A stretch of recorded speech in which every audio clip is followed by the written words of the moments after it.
Hello student, welcome to my class. আজকে আবারও আমরা শুরু করব ক্লাস 11 সেমিস্টার 2 পদার্থবিদ্যার ক্লাস। আমরা ক্লাস 11 সেমিস্টার 2 পদার্থবিদ্যার প্রথম অধ্যায় মহাকর্ষ শেষ করার পরে আজকে শুরু করছি দ্বিতীয় অধ্যায় স্থিতিস্থাপকতা, ইলাস্টিসিটি।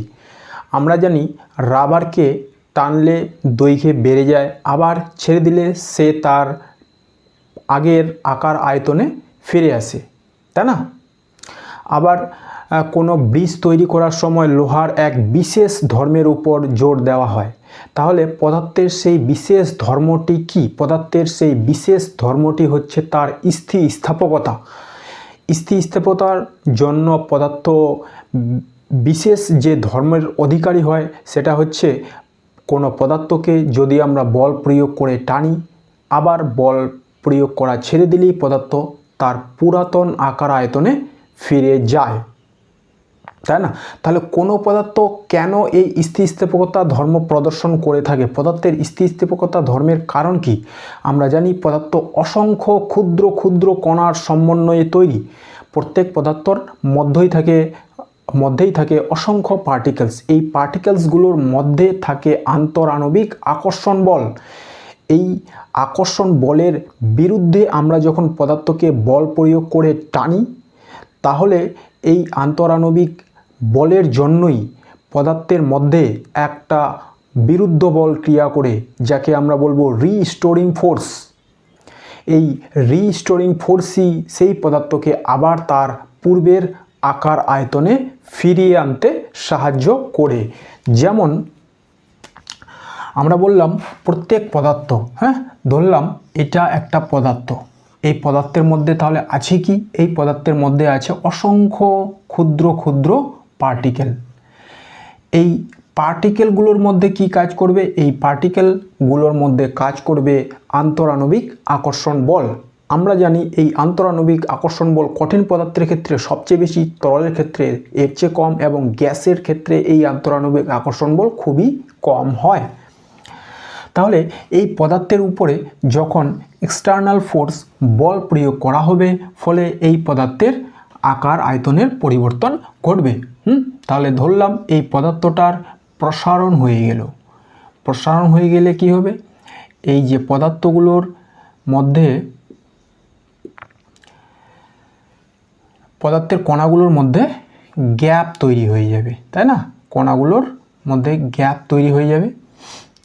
আবার যেই বল প্রয়োগ করা ছেড়ে দিব, আমরা এই পদার্থের উপর বল প্রয়োগ করেছি, ফলে পদার্থের আকার আয়তনের পরিবর্তন ঘটেছে। পদার্থের উপর বল প্রয়োগ করেছি, এবার যেই বল প্রয়োগ করা ছেড়ে দিব, পদার্থ আবার তার পুরাতন আকারে ফিরে আসবে।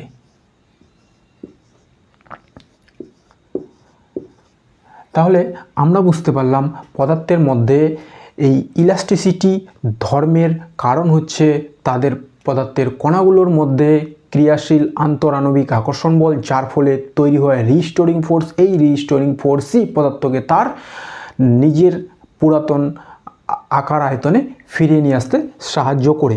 এই ধরনের যেসব পদার্থ তাদেরকেই আমরা বলবো ইলাস্টিক বডি। এইবার আমরা দেখব তাহলে বডি কি। পদার্থের কতগুলো কণা যখন একটা সীমাবদ্ধ অঞ্চলে পারস্পরিক আন্তরাণবিক বল দ্বারা আকর্ষিত হয়ে থাকে, তাকেই আমরা বলবো বডি, তাই না? এবার পদার্থের এই শ্রেণীবিভাগের ক্ষেত্রে, বডির ক্ষেত্রে আমরা স্থিতিবিজ্ঞান অধ্যায়ে দেখেছি এক ধরনের পদার্থের কথা, সেটা ছিল দৃঢ় বস্তু। তাহলে বডিকে আমরা কয় ভাগে ভাগ করতে পারি সেই শ্রেণী বিভাগটা এবার আমরা দেখে নিব।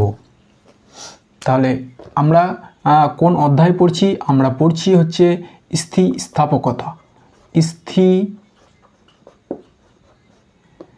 স্থিতিস্থাপকতা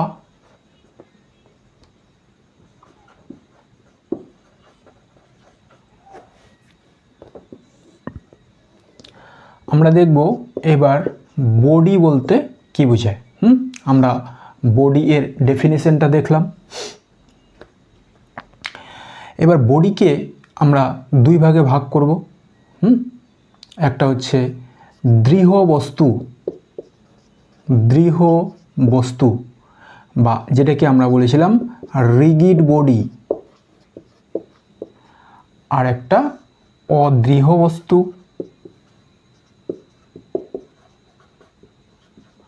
যেটাকে আমরা বলবো নন রিজিড বডি। তাহলে দৃঢ় বস্তু কি? দৃঢ় বস্তু হলো এমন ধরনের বস্তু যে বস্তুর উপর বাইরে থেকে বল প্রয়োগ করলেও পদার্থের আকার আয়তনের কোনো রকম পরিবর্তন ঘটবে না, তাদেরকে আমরা বলেছিলাম দৃঢ় বস্তু। এই দৃঢ় বস্তুর পারফেক্ট দৃঢ় বস্তু তো পাওয়া যায় না, তবে হিরে এবং কাচকে দৃঢ় বস্তু বলে ভাবা হয়। তাহলে দৃঢ় বস্তুর উদাহরণ কি হতে পারে? হীরা, কাচ। আবার অদৃঢ় বস্তু তাহলে কি হবে? এর উল্টোটা, যেখানে বস্তুর উপর বল প্রয়োগ করলে তার আকার আয়তনের পরিবর্তন ঘটতে পারে। এই ধরনের বস্তুগুলোকে আমরা আবার দুই ভাগে ভাগ করব। একটা হচ্ছে ইলাস্টিক বডি, আর একটা হলো প্লাস্টিক বডি। ইলাস্টিক বডি আর প্লাস্টিক বডি। এই ইলাস্টিক বডি সম্পর্কিত আমাদের এই ইলাস্ট্রিসিটি অধ্যায়টা, ঠিক আছে? ইলাস্টিক বডি কি? যে বস্তুর উপর বল প্রয়োগ করলে তার আকার আয়তনের পরিবর্তন হয়, কিন্তু বল প্রয়োগ করা ছেড়ে দিলেই বস্তুটি তার পূর্বের আকার আয়তনে ফিরে আসতে পারে, তাদেরকে আমরা বলবো ইলাস্টিক বডি। এবং তার এই ধর্মকেই আমরা বলবো ইলাস্টিসিটি বা স্থিতিস্থাপকতা, তাই না? তাহলে সব স্থিতিস্থাপকতা পদার্থের উদাহরণ আমরা ধীরে ধীরে পড়ব। যেমন রবার, একটা স্থিতিস্থাপক পদার্থ। ইস্পাত স্থিতিস্থাপক পদার্থ। ওকে। আর প্লাস্টিক বডি কি? প্লাস্টিক বডি যে বস্তুর উপর বল প্রয়োগ করলে তার আকার আয়তনের পরিবর্তন হয় এবং বল প্রয়োগ করা অপসারণ করলেও বস্তুটি তার পূর্বের আকার আয়তনে ফিরে আসতে পারে না, তাদেরকে আমরা বলবো প্লাস্টিক বডি। ওকে। যেমন প্লাস্টিক বডির উদাহরণ কি হতে পারে? যেমন হচ্ছে কাদার ঢেলা। একে বল প্রয়োগ করে ছেড়ে দিলে সেই কাদার ঢেলাটা কিন্তু তার পূর্বের আকার আয়তনে ফিরে আসতে পারে না, তাই না? এই প্লাস্টিক বডিগুলো সাধারণত হয় খুব নমনীয়, ভঙ্গুর ইত্যাদি। ওকে। তাহলে এবার আমরা এই ইন্ট্রোডাকশনের পরে একদম আমাদের যে এক্সাম ভিত্তিক যে কোশ্চেনগুলো আসতে পারে সেই ধরনের আলোচনায় আমরা এবার প্রবেশ করে যাব। তাহলে প্রথমেই আমাদের জানতে হবে পদার্থের এই যে বিশেষ ধর্ম যার জন্য কোনো বস্তু ইলাস্টিসিটি, যার জন্য কোনো বস্তুতে বল প্রয়োগ করলে আয়তনে বেড়ে যায়, বল অপসারণ করলে তার পূর্বের আকার আয়তনে ফিরে আসতে পারে, তাকে আমরা কি বললাম? ইলাস্টিসিটি। তাহলে প্রথমেই আমরা জানব স্থিতিস্থাপকতা কাকে বলা হয়। বাহ্যিক বল প্রয়োগ করে কোনো বস্তুর আকার আয়তনের পরিবর্তন করা হলে বা পরিবর্তন করার চেষ্টা করা হলে যে ধর্মের জন্য বস্তুটি সেই পরিবর্তনের প্রচেষ্টাকে বাধা দেয় এবং বল অপসারণ করলে বস্তুটি তার পূর্বের আকার আয়তনে ফিরে আসে, তাকে বলা হয় সেই বস্তুর স্থিতিস্থাপকতা। ওকে। এবার আমরা দেখছি রবার ও ইস্পাত, এই দুটোর মধ্যে কার স্থিতিস্থাপকতা বেশি এবং কার স্থিতিস্থাপকতা কম। স্থিতিস্থাপকতা নির্ভর করছে কোনো বস্তুকে বল প্রয়োগ করে দৈর্ঘ্যে আকার আয়তন পরিবর্তন করতে যাতে বেশি পরিমাণ বল প্রয়োজন তার স্থিতিস্থাপকতা তত বেশি হয়। রাবারকে অল্প বল প্রয়োগ করেই প্রসারিত করা যায়, তাই রাবারের স্থিতিস্থাপকতা ইস্পাতের তুলনায় কম, কারণ ইস্পাতকে দৈর্ঘ্যে প্রসারণ করতে গেলে খুব বেশি পরিমাণ বল প্রয়োগ করতে হবে। রাবারের তুলনায় যেহেতু ইস্পাতের স্থিতিস্থাপকতা বেশি এবং লোহার তুলনায়ও ইস্পাতের স্থিতিস্থাপকতা বেশি, তাই ইস্পাতকে আমরা বিভিন্ন কাজে ব্যবহার করতে পারি। ওকে। এবার আমরা দেখে নেব পদার্থের এই স্থিতিস্থাপকতা সংক্রান্ত কিছু রাশি। যেমন কোনো পদার্থের স্থিতিস্থাপকতা নির্ভর করে উষ্ণতার উপর। যদি উষ্ণতা বৃদ্ধি করা হয় পদার্থের স্থিতিস্থাপকতা কিন্তু কমে যায়। আবার কোনো পদার্থকে বারবার টানা হলে আবার ছেড়ে দেওয়া হলে অর্থাৎ বারবার বিকৃত করা হলে তার স্থিতিস্থাপকতা ধর্ম নষ্ট হয়ে যায়। আবার কোনো পদার্থের সঙ্গে অপদ্রব্য মিশিয়ে দিলেও তার স্থিতিস্থাপকতা ধর্মের পরিবর্তন ঘটে থাকে, তাই না? আমরা দেখব স্থিতিস্থাপকতা সংক্রান্ত আরও কিছু রাশিমালা। যেমন স্থিতিস্থাপকতা সংক্রান্ত কিছু রাশিমালার মধ্যে 2 নম্বরে আমরা দেখব পূর্ণ দৃঢ় বস্তু। যদিও রিজিড বডির সংজ্ঞাটা আমরা দেখলাম। পূর্ণ দৃঢ় বস্তু আমরা কাকে বলবো? যেসব বস্তুর উপর বল প্রয়োগ করলে কোনোভাবেই তার আকার আয়তনের কোনো রকম পরিবর্তন করা যাবে না, তাদেরকে আমরা বলবো পূর্ণ দৃঢ় বস্তু। যদিও পূর্ণ দৃঢ় বস্তু বলে কোনো কিছু নেই, তবু আমরা হীরা ও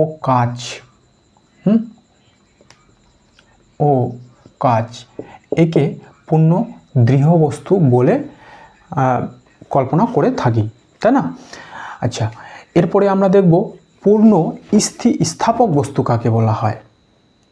তাহলে কোনো বস্তুর উপর বল প্রয়োগ করে যদি বল অপসারণ করার পরে বস্তুটি তার পূর্বের আকার আয়তনে ফিরে আসতে পারে, সেই ধরনের বস্তুকে আমরা বলবো পূর্ণ স্থিতিস্থাপক বস্তু।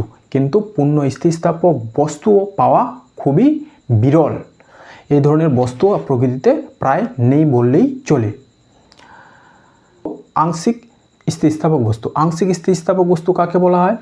কোনো বস্তুর উপর বল প্রয়োগ করলে যদি বল অপসারণ করার পর বস্তুটি তার একদম আগের অবস্থায় না ফিরে এসে সামান্য বিকৃত অবস্থায় থেকে যায়, এই ধরনের বস্তুকে আমরা বলবো পূর্ণ আংশিক স্থিতিস্থাপক বস্তু।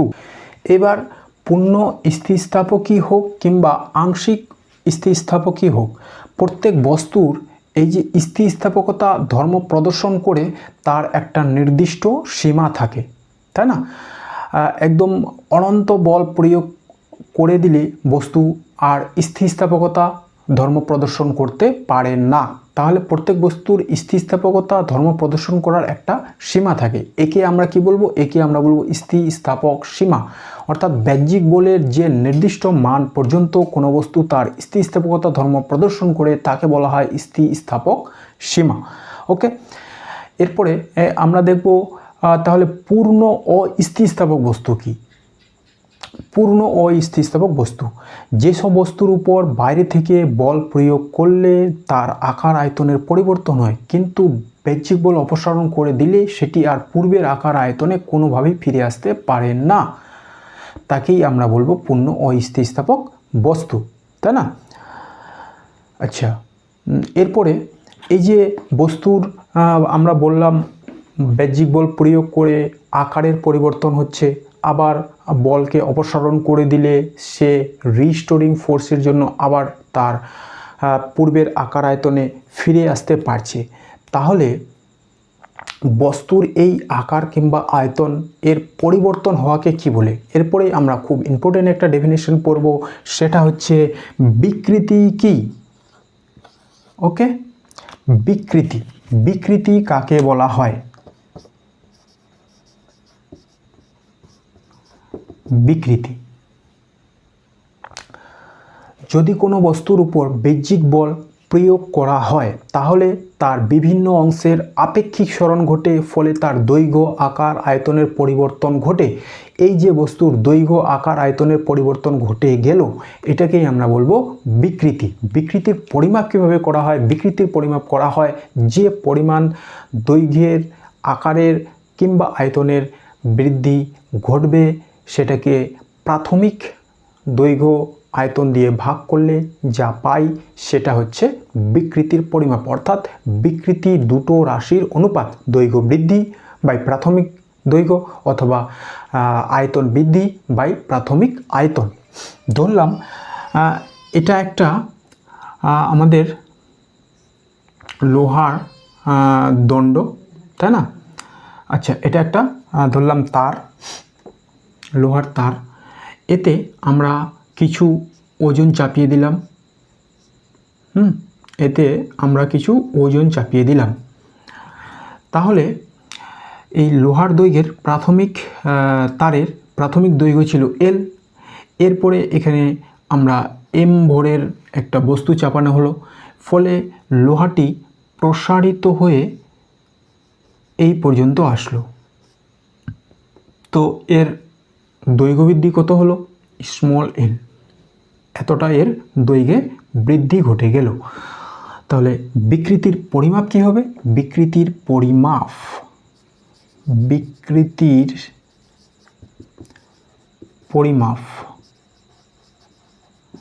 সমান সমান দৈর্ঘ্য বৃদ্ধি বাই প্রাথমিক দৈর্ঘ্য। যদি এটা কোনো ঘনবস্তু হতো তাহলে বিকৃতির পরিমাপ হতো আয়তন বৃদ্ধি ডিভি বাই ভি। ভি হচ্ছে প্রাথমিক আয়তন। ওকে, বিকৃতি দুটো রাশির অনুপাত হওয়ায় এর কোনো একক মাত্রা নেই। ওকে, এরপরে আমরা দেখব পীড়ন কাকে বলা হয়। পীড়ন 4 নম্বর হচ্ছে পীড়ন কাকে বলা হয়। পীড়ন কোনো বস্তুর উপর বাহ্যিক বল প্রয়োগ করা হলে ওই বস্তুর মধ্যে যে বিরুদ্ধ প্রতিক্রিয়া বলের উদ্ভব হয় সেটা হচ্ছে পীড়ন। তাহলে কোনো বস্তুর উপর বাহ্যিক বল প্রয়োগ করা হলে বস্তুর প্রতি একক ক্ষেত্রফলে যে প্রতিক্রিয়া বলের উদ্ভব হয় তাকেই বলা হয় পীড়ন। কোনো বস্তুর উপর বাহ্যিক বল প্রয়োগ করে তার আকার আয়তনের পরিবর্তন করা হলে বস্তুটির প্রতি একক ক্ষেত্রফলে যে প্রতিক্রিয়া বলের উদ্ভব হয় তাকে বলা হয় পীড়ন। ওকে, তাহলে আমাদের পীড়নের পরিমাপ কি হবে?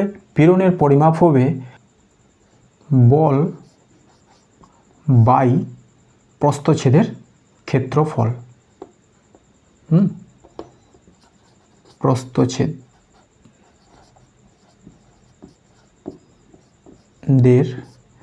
ক্ষেত্রফল।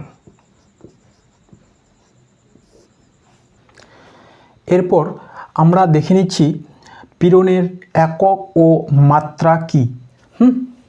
তাহলে পীড়ন ইজিক্যাল টু বল বাই প্রস্থচ্ছেদের ক্ষেত্রফল। তাহলে এর সিজিএস একক। সিজিএস একক কী হবে? বলের একক, ক্ষেত্রফলের একক। বলের সিজিএস একক ডাইন এবং প্রস্থচ্ছেদের ক্ষেত্রফলের একক সেন্টিমিটার স্কোয়ার। এসআই একক কী হবে? এসআই একক হবে নিউটন মিটার স্কোয়ার। এটাকে আমরা বলতে পারি পাস্কাল। আর এর মাত্রা কি হবে? বলের মাত্রা বাই ক্ষেত্রফলের মাত্রা। বলের মাত্রা ml (10⁻²) আর ক্ষেত্রফলের মাত্রা l স্কোয়ার। তাহলে এর মাত্রা হয়ে গেল ml-1t-2। ওকে, তাহলে পীড়নের মাত্রা আর চাপের মাত্রা কিন্তু সমান। পীড়নের একক ও চাপের একক সমান। ওকে, এরপরে আমরা দেখে নেব অবিলম্ব পীড়ন, স্পর্শকীয় পীড়ন কাকে বলা হয়। এখন আমরা দেখছি অবিলম্ব পীড়ন ও স্পর্শকীয় পীড়ন। যখন কোনো বস্তুর উপর তির্যকভাবে বল প্রযুক্ত হয় ফলে ওই বস্তুতে যে পীড়ন উদ্ভব হবে সেই পীড়নকে আমরা দুই ভাগে ভাগ করব, অবিলম্ব পীড়ন ও স্পর্শকীয় পীড়ন বা কৃন্তন পীড়ন। প্রযুক্ত তির্যক বলের বিরুদ্ধে অবিলম্ব দিকে বা লম্বভাবে যে পীড়ন উদ্ভব হয় তাকে বলবো অবিলম্ব পীড়ন। আর প্রযুক্ত বলের ফলে পীড়নের যে উপাংশ বস্তুর সমান্তরালভাবে কাজ করে তাকে আমরা বলবো স্পর্শকীয় পীড়ন। তাহলে কোনো বস্তুর উপর যদি আমরা তির্যকভাবে বল প্রয়োগ করি তাহলে ওই বলের অবিলম্বভাবে যে পীড়নের উদ্ভব হয় তাকে আমরা বলবো অবিলম্ব পীড়ন। এবং বস্তুর সমান্তরালে যে পীড়নের উদ্ভব হয় তাকে আমরা বলবো স্পর্শকীয় পীড়ন। এরপরে আমরা দেখে নিব অসহ ভার অসহ পীড়ন কাকে বলা হয়। অসহ ভার ও অসহ পীড়ন কাকে বলা হয়। অসহ ভার ও অসহ পীড়ন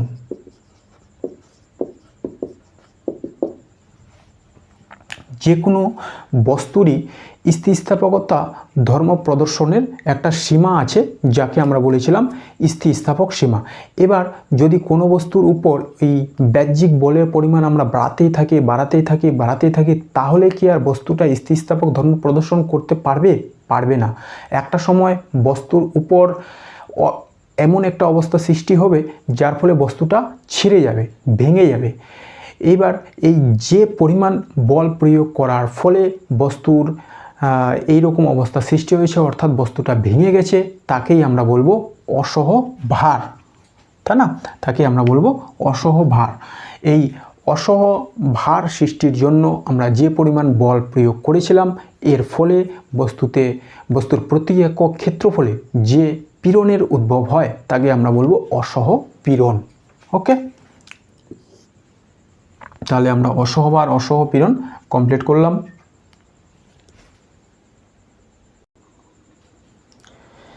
এরপরে আমরা দেখছি হুকের সূত্র। কোনো পদার্থের স্থিতিস্থাপক সীমা, পীড়ন ও বিকৃতির মধ্যে কি সম্পর্ক তা আমরা জানতে পারি বিজ্ঞানী হুকের সূত্র থেকে। এই সূত্রটিকে পরবর্তীকালে বিজ্ঞানী ইয়ং কিছু মডিফাই করেন, কিন্তু এটা হুকের সূত্র নামেই পরিচিত। 1676 খ্রিস্টাব্দে বিজ্ঞানী রবার্ট হুক এই সূত্রটি দেন। এই সূত্রে বলা হয়েছে স্থিতিস্থাপক সীমার মধ্যে পীড়ন বিকৃতির সমানুপাতিক। স্থিতিস্থাপক সীমার মধ্যে পীড়ন বিকৃতির সমানুপাতিক। খুব ছোট্ট কিন্তু কার্যকর সূত্র। তাহলে সূত্রে কি বলা হলো? আচ্ছা, 1676 সালে বিজ্ঞানী রবার্ট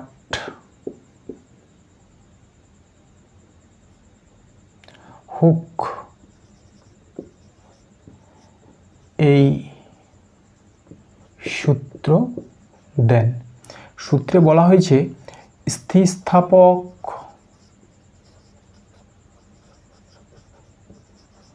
সীমার মধ্যে পীড়ন বিকৃতির সমানুপাতি। অর্থাৎ আমরা বলতে পারি পীড়ন সমানুপাতি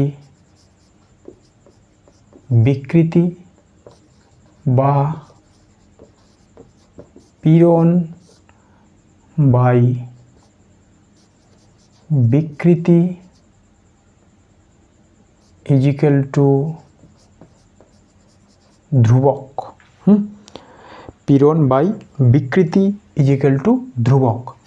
এই যে ধ্রুবক, তাকে আবার কি বলা হয়? পদার্থের স্থিতিস্থাপক ধ্রুবক। এটাকে আমরা বলবো,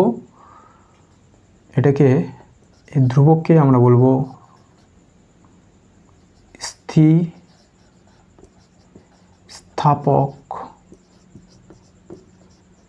ধ্রুবক। এই ধ্রুবকের মান বিভিন্ন পদার্থের ক্ষেত্রে বিভিন্ন হয়, অর্থাৎ পদার্থের উপাদানের উপর নির্ভরশীল, আবার উষ্ণতার উপরও নির্ভরশীল। এই স্থিতিস্থাপক ধ্রুবকের একক ও মাত্রা আমরা এক্ষুনি যেটা দেখলাম, পীড়নের যে মাত্রা, চাপের যে মাত্রা, চাপের যে একক, পীড়নের যে একক, তার সঙ্গে সমান। স্থিতিস্থাপক তাহলে ধ্রুবকের মাত্রা আমাদের পীড়নের একক ও মাত্রার সঙ্গেই সমান। তাহলে আলাদা করে এটা আর পড়ার দরকার নেই। এই স্থিতিস্থাপক ধ্রুবককে আমরা স্থিতিস্থাপক গুণাঙ্কও বলে থাকি, তাই না? স্থিতিস্থাপক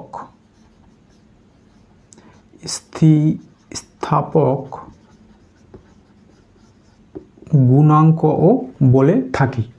এরপরে আমরা দেখে নিব তাহলে অনুদৈর্ঘ্য বিকৃতি, অনুদৈর্ঘ্য পীড়ন, ইয়ং গুণাঙ্ক কি। ওকে, তাহলে প্রথমে আমরা দেখে নেব অনুদৈর্ঘ্য বিকৃতি কাকে বলা হয়। বাহ্যিক বল প্রয়োগ করে যদি কোনো তারের কিংবা বস্তুর দৈর্ঘ্যের বৃদ্ধি করা হয় তাহলে তাকে আমরা বলবো অনুদৈর্ঘ্য বিকৃতি। বাহ্যিক বল প্রয়োগ করে যদি কোনো বস্তুর দৈর্ঘ্যের পরিবর্তন করা হয় তাহলে তাকে আমরা বলবো অনুদৈর্ঘ্য বিকৃতি। অনুদৈর্ঘ্য পীড়ন কাকে বলবো, অনুদৈর্ঘ্য পীড়ন। অনুদৈর্ঘ্য বিকৃতির ফলে ওই বস্তুতে যে প্রতিক্রিয়া বলের উদ্ভব হয় তাকে আমরা বলবো অনুদৈর্ঘ্য পীড়ন। আর এই অনুদৈর্ঘ্য পীড়ন ও অনুদৈর্ঘ্য বিকৃতির অনুপাতকেই বলা হয় ইয়ং গুণাঙ্ক। অনুদৈর্ঘ্য পীড়ন ও অনুদৈর্ঘ্য বিকৃতির অনুপাতকেই আমরা বলবো ইয়ং গুণাঙ্ক। তাহলে আমরা এবার এই ইয়ং গুণাঙ্কের ক্যালকুলেশনটা করব। ধরলাম এইটা হচ্ছে আমাদের একটা ক্যাপিটাল এল দৈর্ঘ্যের তার। এই ক্যাপিটাল এল দৈর্ঘ্যের তারের মধ্যে যদি আমরা এম ভরের একটা বস্তু চাপিয়ে দিই তাহলে তারটার দৈর্ঘ্য প্রসারিত হয়ে যায়। এখানে এম ভরের বস্তু চাপানো হয়েছে, ফলে ওই বস্তুর ওজন mg নিচের দিকে কাজ করছে, যার জন্য বস্তুতে স্মল এম দৈর্ঘ্য বৃদ্ধি হয়েছে, তারের স্মল এল দৈর্ঘ্য বৃদ্ধি হয়েছে। ওকে, এই তারের প্রস্থচ্ছেদ হলো এ, প্রস্থচ্ছেদ হলো এ। তাহলে আমরা কি লিখব, ধরি এল দৈর্ঘ্য ও এ প্রস্থচ্ছেদ বিশিষ্ট এল দৈর্ঘ্য ও এ প্রস্থচ্ছেদ বিশিষ্ট একটি তারকে ঝুলিয়ে রাখা হয়েছে। একটি তারকে ঝোলানো হয়েছে এবং তারের নিচের প্রান্তে এম ভরের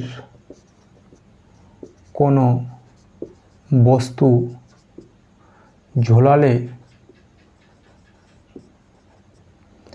তারটির এল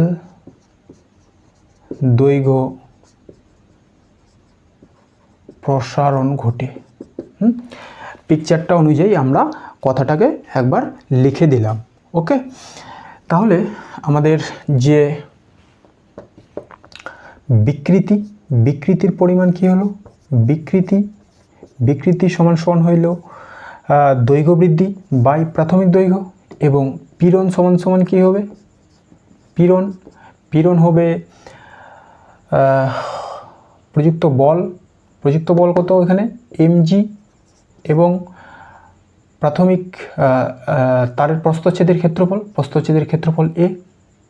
ওকে, তাহলে ইয়ং গুণাঙ্ক, অতএব আমরা লিখতে পারি ইয়ং গুণাঙ্ক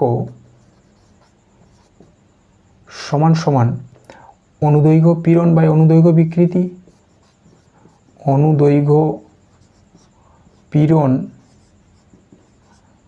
বাই অনুদৈর্ঘ্য বিকৃতি, তাই না। এবার এই অনুদৈর্ঘ্য পীড়ন সমান সমান আমরা কি পেলাম, mg বাই a, এবং অনুদৈর্ঘ্য বিকৃতি সমান সমান কি পেলাম, l বাই ক্যাপিটাল L। তাহলে আমাদের এটা কি হবে, mg a into capital L by L। তাহলে এটা হয়ে গেল mgl বাই al। এই ইয়ং গুণাঙ্ককে আবার কি বলা হয়, ক্যাপিটাল Y। তাহলে আমরা ইয়ং গুণাঙ্ক সমান সমান পেয়ে যাচ্ছি mg capital L by al। Okay, এরপরে এই ইয়ং গুণাঙ্কের একক ও মাত্রা, ওয়াই এর একক ও মাত্রা। আবার সেই একই কথা, আমরা এবার যে এই গুণাঙ্কগুলো বের করব, ইয়ং গুণাঙ্ক, দৃঢ়তা গুণাঙ্ক, হ্যাঁ, তাদের একক ও মাত্রা কিন্তু সেই পীড়নের একক ও মাত্রা অর্থাৎ চাপের একক ও মাত্রার সঙ্গে সমান। তাহলে এর সিজিএস একক কী হবে? সিজিএস, হ্যাঁ, ইয়ং গুণাঙ্কের সিজিএস একক আমাদের হয়ে গেল ডাইন সেন্টিমিটার স্কোয়ার। এসআই একক কী হবে? নিউটন মিটার স্কোয়ার বা পাস্কাল, এবং মাত্রা হবে বলের মাত্রা, ক্ষেত্রফলের মাত্রা। তাহলে M L T to the power -2 by L square সমান M L -1 T to the power -2। Okay, এরপর আমরা দেখছি একটা সমপ্রস্থচ্ছেদ যুক্ত এম ভর বিশিষ্ট, রো ঘনত্ব বিশিষ্ট এবং এল দৈর্ঘ্য বিশিষ্ট, এ প্রস্থচ্ছেদ বিশিষ্ট কোনো লোহার দণ্ডের তার নিজস্ব ওজনের জন্য দৈর্ঘ্যের যে পরিবর্তন হয় তার রাশিমালা। তাহলে দেখো কোশ্চেনটা লেখা আছে, সমপ্রস্থচ্ছেদযুক্ত একটি মোটা দণ্ডকে কোনো দৃঢ় অবলম্বন থেকে ঝোলানো হলে দণ্ডটির নিজস্ব ওজনের জন্য দৈর্ঘ্য পরিবর্তনের রাশিমালাটি কত হবে? ওকে, তাহলে এই কোশ্চেনটার উত্তর আমরা খুঁজব। তাহলে আগে আমরা লিখে নিই কি আমরা করতে চাচ্ছি। যে ধরি এল দৈর্ঘ্য, এ প্রস্থচ্ছেদ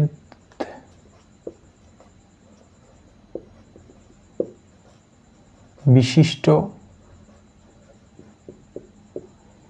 এম ভর ও রো ঘনত্ব বিশিষ্ট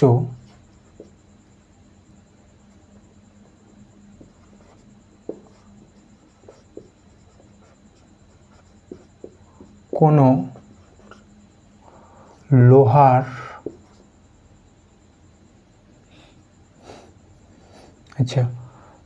কোনো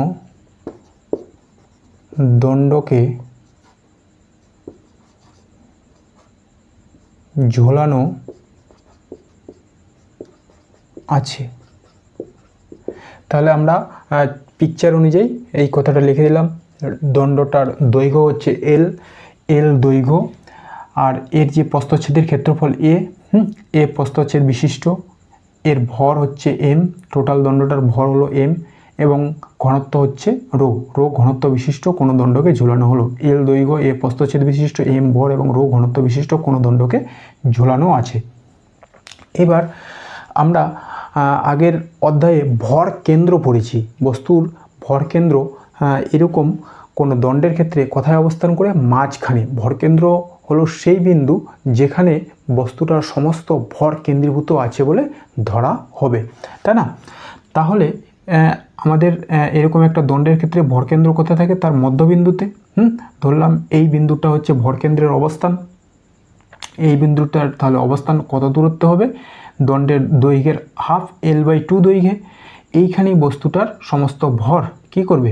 নিচের দিকে ক্রিয়াশীল হবে। তাই mgটা ক্রিয়াশীল হবে এই পয়েন্টের নিচের দিকে, তাই না? তাহলে আমাদের দৈর্ঘ্যের যে প্রসারণ ঘটবে, তাহলে এই দৈর্ঘ্যের প্রসারণ কি L/2 পার্টটার নিচের দিকে ঘটবে। হ্যাঁ, L/2 পার্টটাতে দৈর্ঘ্যটা প্রসারিত হবে। বুঝতে পারলাম কথাটা? কারণ mg কাজ করছে কোথায়? mg কাজ করছে ভরকেন্দ্রের মধ্যে। তাহলে এইটুকু অংশের দৈর্ঘ্য L/2, mg কাজ করছে এইখানে, তাহলে আমাদের প্রসারণও ঘটবে এর নিচ থেকে, তাই না? তো এবার আমরা ধরে নিব, ধরি দণ্ডটির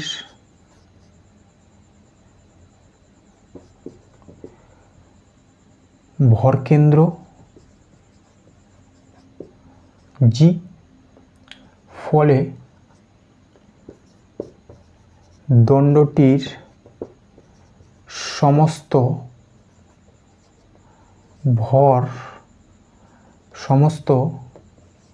ভার mg ওই বিন্দুতে ক্রিয়াশীল হবে এবং L/2 দৈর্ঘ্যের দণ্ডটির L পরিমাণ প্রসারণ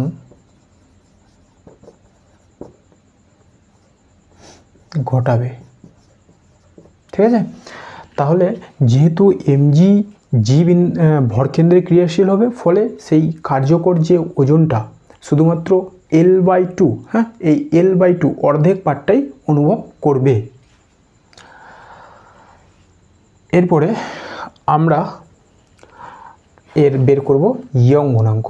অতএব ইয়ং গুণাঙ্ক y সমান সমান অনুদৈর্ঘ্য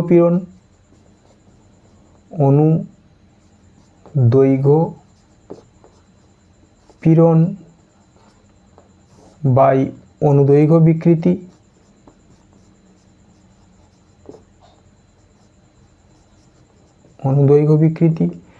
অনুদৈর্ঘ্য পীড়ন কি? অনুদৈর্ঘ্য পীড়ন হলো mg বল বাই প্রস্থচ্ছেদের ক্ষেত্রফল mg/a। অনুদৈর্ঘ্য বিকৃতি কি? অনুদৈর্ঘ্য বিকৃতি হচ্ছে দৈর্ঘ্য বৃদ্ধি L এবং প্রাথমিক দৈর্ঘ্য ক্যাপিটাল L।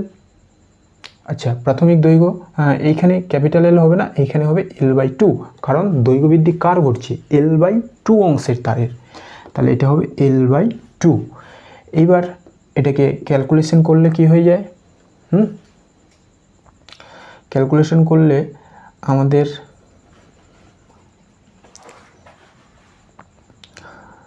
এটা হয়ে যাবে তাহলে mg/a, আর এটা ভগ্নাংশ, তার নিচে আবার ভগ্নাংশ, তাহলে এটা হয়ে যায় আমাদের L/2, তারপরে স্মল l, তাই না?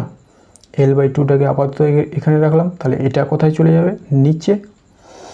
তো y সমান সমান আমরা কি পাচ্ছি? mgl/2al। এটা একটা ক্যালকুলেশন হয়ে গেল। যদি আমরা ইয়ং গুণাঙ্ক বের করতে চাই, তাহলে ইয়ং গুণাঙ্ক y সমান সমান mgL/2al। আর যদি আমরা দৈর্ঘ্য বৃদ্ধি L, কি পরিমাণ দৈর্ঘ্য বৃদ্ধি ঘটছে সেটা বের করতে চাই, তাহলে এই yটা চলে আসবে এইখানে, তাহলে এটা হয়ে যাবে mgL/2ay। এইটা হয়ে গেল আমাদের দৈর্ঘ্য বৃদ্ধির ক্যালকুলেশন। এরপরে যদি আমরা এই mকে, বস্তুর ভরকে, তার আয়তন দিয়ে রিপ্লেস করতে চাই, তাহলে কি করব? তাহলে উপরের পার্টটা, কোশ্চেনটা আমি মুছে দিচ্ছি।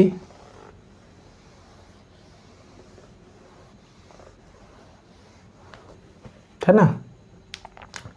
এরপরে আমরা জানি ভর সমান সমান কি হয়? আয়তন ইন্টু ঘনত্ব, তাই না? আমাদের হচ্ছে ঘনত্ব রো ইজিক্যাল টু ভর বাই আয়তন, অতএব m equal to rho V বা ভি রো ভর আয়তন ইন্টু ঘনত্ব। তাহলে আমরা লিখব L সমান সমান ভরকে আমরা কি লিখব? আয়তন ইন্টু রো, আর আছে GL/2ay। আবার আমরা লিখতে পারি এই আয়তন সমান সমান প্রস্থচ্ছেদের ক্ষেত্রফল ইন্টু তারের দৈর্ঘ্য, তাই না? তাহলে এটা হয়ে যাবে আমাদের এল, প্রস্থচ্ছেদের ক্ষেত্রফল কি এ, আর দৈর্ঘ্য হলো এল, তারপরে rho g L two A Y. তাহলে এটা সমান সমান হয়ে যাচ্ছে A rho g L square by 2a y। এটা সমান সমান হয়ে যাচ্ছে এ কেটে যাবে, তাহলে হবে G rho L square by 2y।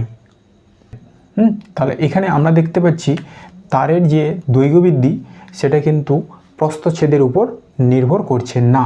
হ্যাঁ, এর উপরে নির্ভর করছে না, প্রস্থচ্ছেদের উপরে নির্ভর করছে না, এর উপরে নির্ভর করছে না। তাহলে ঠিক আছে বন্ধুরা, আজকের মতো ক্লাসটি আমি এখানেই শেষ করছি। আমি চেষ্টা করব বাকি পার্টগুলো খুব তাড়াতাড়ি আপলোড করে দেওয়ার, এবং সঙ্গে তোমাদের সামনের পরীক্ষার জন্য একদম কোশ্চিন অ্যান্সার ভিত্তিক কিছু কোশ্চিন করিয়ে দেওয়ার, সঙ্গে MCQ এবং ম্যাথগুলো করিয়ে দেওয়ার। ধন্যবাদ।